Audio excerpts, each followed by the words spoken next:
Law of vector addition. ठीक है, ये कब हम यूज करते हैं? हमारे पास जब triangle law of vector addition है तो इसकी क्या जरूरत है?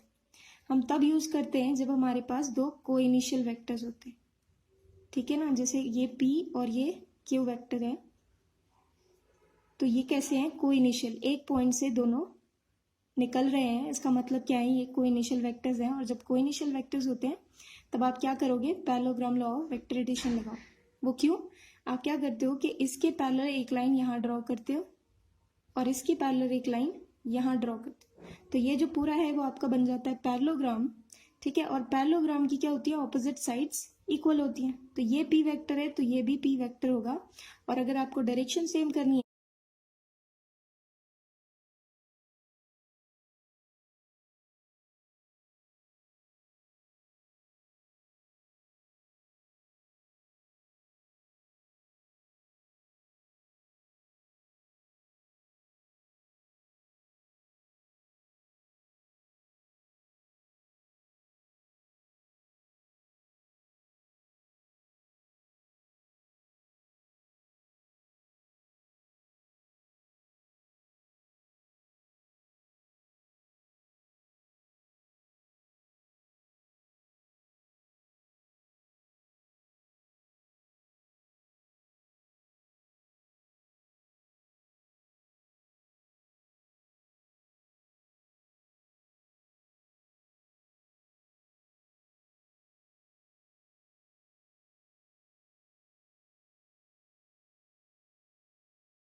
तो आप क्या करोगे? एरो इस तरफ बना दोगे तो P वेक्टर एग्जैक्टली इक्वल हो जाएगा डायरेक्शन से भी और मैग्नीट्यूड से भी। ठीक है, सिमिलरली ये Q वेक्टर इस डायरेक्शन में। तो जब आप ये रिजल्टेंट डालोगे, ठीक है, तो ये आपको देगा R वेक्टर। अब रिजल्टेंट जो है वो इसका मैग्नीट्यूड क्यों दे रहा है एडिशन करके?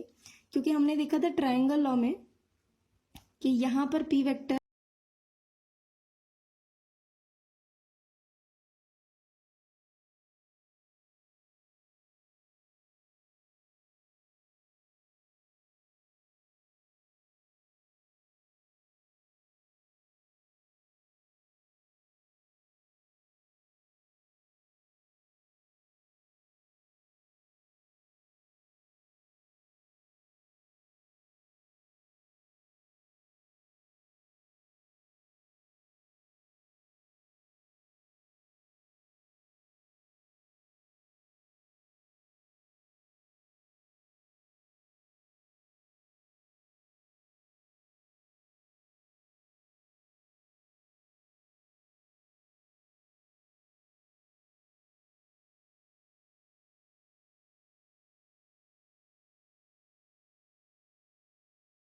और यहाँ पर Q वेक्टर, ट्राइंगल की तीसरी साइड क्या देती थी?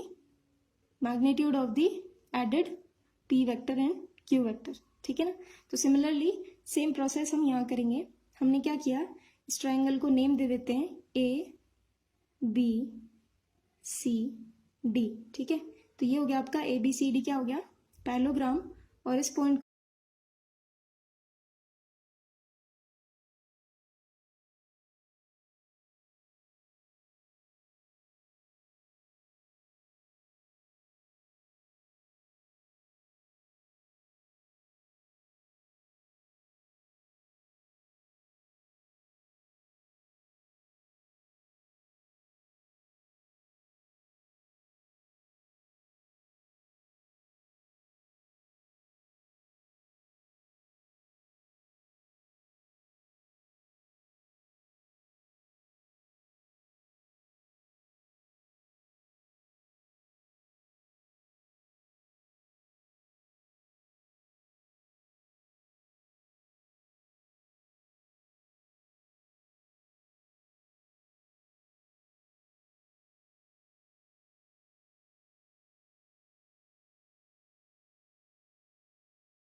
दे देते हैं E। ठीक है, ये पॉइंट हमने क्या है? अलग से बनाया, ये हमारे पास पहले नहीं था। हमारे पास सबसे इनिशियल क्या था? P वेक्टर और Q वेक्टर, उसे लेकर हमने बनाया एक पैरेललोग्राम। ठीक है, और जो ऑपोजिट साइड थी उनको P वेक्टर और Q वेक्टर इक्वल वेक्टर्स दे दिए।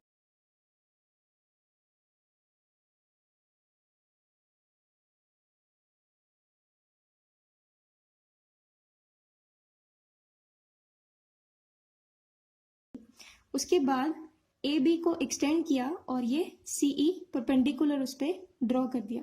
ठीक है, अब आप देख सकते हो ए ई सी जो है वो एक राइट एंगल ट्राइंगल है।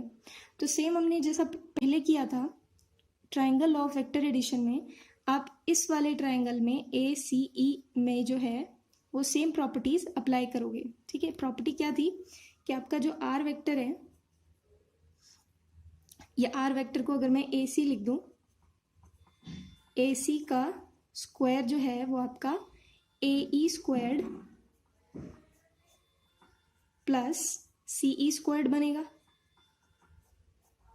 ठीक है, तो अगर ए सी को देखा जाए तो वो है क्या, आर है ना, स्क्वायर्ड। ए ई जो है वो हमारा A B plus B E है, A B plus B E whole square plus C E क्या है हमारे पास, इसको भी सी ई ही लिख देते हैं, होल स्क्वायर। ठीक है, ये इक्वेशन आपकी 1 अज्यूम करके आप क्या करोगे, पहले बी ई निकालोगे और सी ई निकालोगे, जैसा हमने ट्राइंगल लॉ में किया था। आपका बी ई जो है वो निकलेगा, देखो बी ई अपॉन ये बी सी करेंगे आप, तो आपके पास आएगा बेस अपॉन हाइपोटेन्यूस। ठीक है ना, बेस अपॉन हाइपोटेन्यूस, इसको आप लिखोगे कॉस क्या, थीटा। ट्राइंगल में क्या है, थीटा, हमने अज्यूम किया है थीटा, तो वो लिखेंगे। तो बी ई जो है वो आपका बन जाएगा, बी ई बन जाएगा आपका बी सी कॉस थीटा, और बी सी अगर आप देखोगे तो वो है क्यू वेक्टर, यानी कि Q cos theta. Right, next step में आप क्या करोगे, सेम सी ई फाइंड कर लो। सी ई फाइंड किया तो वो आएगा आपके पास, देखो थीटा के जो सामने वाली साइड होती है उसे क्या बोलते हैं, परपेंडिकुलर। ठीक है, परपेंडिकुलर अपॉन हाइपोटेन्यूस कर लेते हैं बी सी। ठीक है, तो परपेंडिकुलर अपॉन हाइपोटेन्यूस आपके पास करेंगे तो ये आएगा आपके पास साइन थीटा। ठीक है, तो सी ई जो है वो आपका बन गया B C times sine theta. तो C E is equal to, अब देखो बी सी सेम क्या है, क्यू वेक्टर, तो क्यू साइन थीटा, सिमिलर है। ठीक है ना, ठीक है, ये आपका परपेंडिकुलर अपॉन हाइपोटेन्यूस बना, सी ई को ये बी सी जो है आपने इसमें मल्टीप्लाई कर दिया और उसकी वैल्यू रख दी, तो क्यू साइन थीटा आपका सी ई बन गया। ठीक है, लास्ट स्टेप में आप क्या करोगे, यहाँ पर ये सारी वैल्यूज जो आपने निकाली है इनको रिप्लेस कर दो, तो आपका R vector R square will be equal to क्या था, A B plus B E. A B देखोगे आप तो वो पी वेक्टर है। ठीक है, तो ए बी की जगह हम पी प्लस बी ई की जगह हम क्या रखेंगे, B E is equal to Q cos theta whole square plus तीसरा क्या है, सी ई। सी ई हमने निकाला Q sine theta whole square. ठीक है, होल स्क्वायर कर दो इसका। ठीक है ना, ए प्लस बी होल स्क्वायर करेंगे तो हमारे पास जो आएगा ए स्क्वायर प्लस बी स्क्वायर। ठीक है ना, कॉस थीटा का भी स्क्वायर होगा ना, ये पूरे का स्क्वायर होगा, तो इसको ऐसे लिखो कॉस स्क्वायर थीटा। ठीक है, या फिर इनसाइड कॉस के ऊपर स्क्वायर लगा दो, सेम चीज। ठीक है, A square plus B square plus 2ab, यानी कि ए बी हो गया हमारा और बी हो गया Q cos theta. Next plus Q square sine square theta.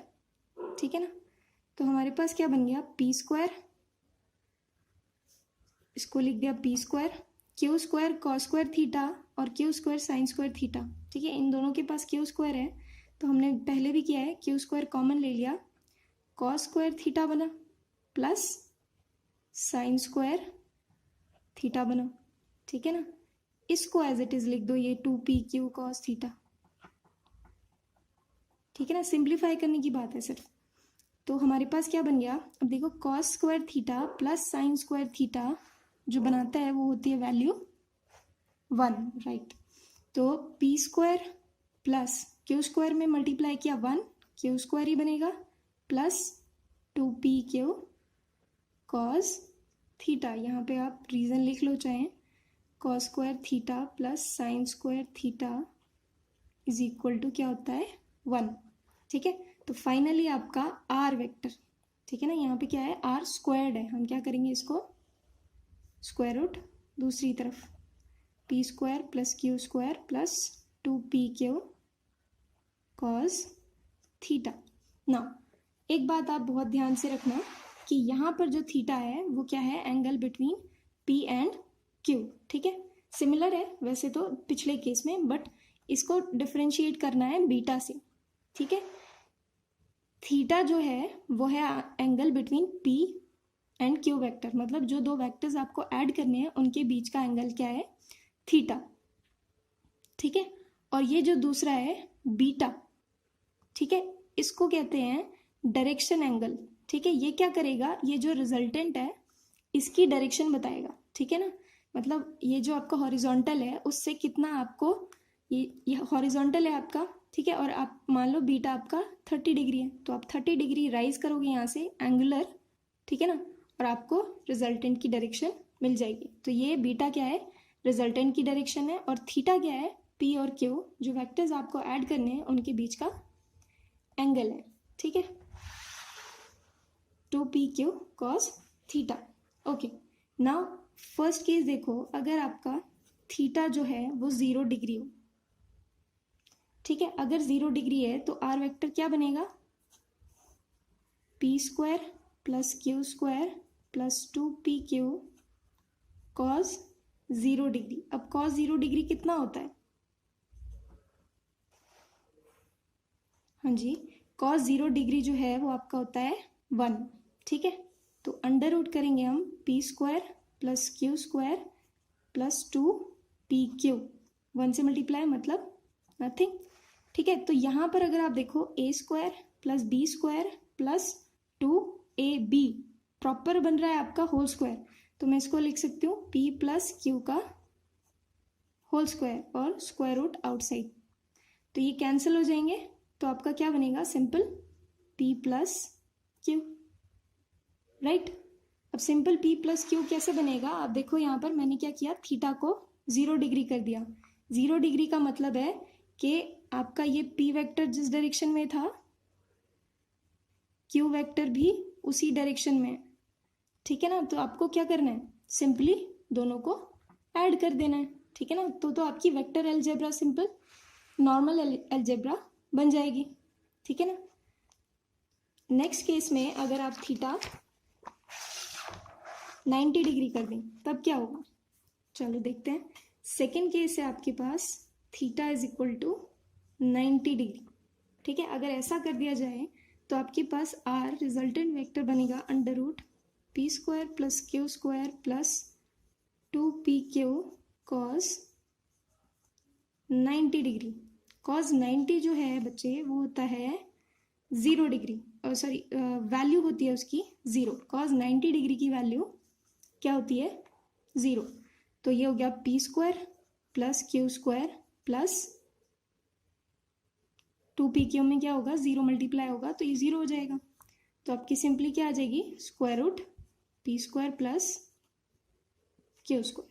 ठीक है, यानी कि जब आपके दोनों p और q वेक्टर्स परपेंडिकुलर होंगे तो उनके मैग्नीट्यूड का स्क्वायर करके ऐड कर दिया जाए तो आपको क्या मिलेगा, रिजल्टेंट। ठीक है, थर्ड केस में अगर आपका थीटा हो 180 डिग्री, ठीक है, 180 डिग्री का मतलब है p वेक्टर अगर इस तरफ तो q वेक्टर दूसरी तरफ होगा, लेकिन सेम लाइन में, है ना, क्योंकि क्या है एंगल 180 डिग्री है। तो अगर 180 डिग्री होगा तो आपके पास आर रिजल्टेंट वही सेम चीज़ P square plus Q square plus 2pq cos 180 बन जाएगा, और कॉस 180 जो है वो आपका नेगेटिव होता है क्यू स्क्वायर।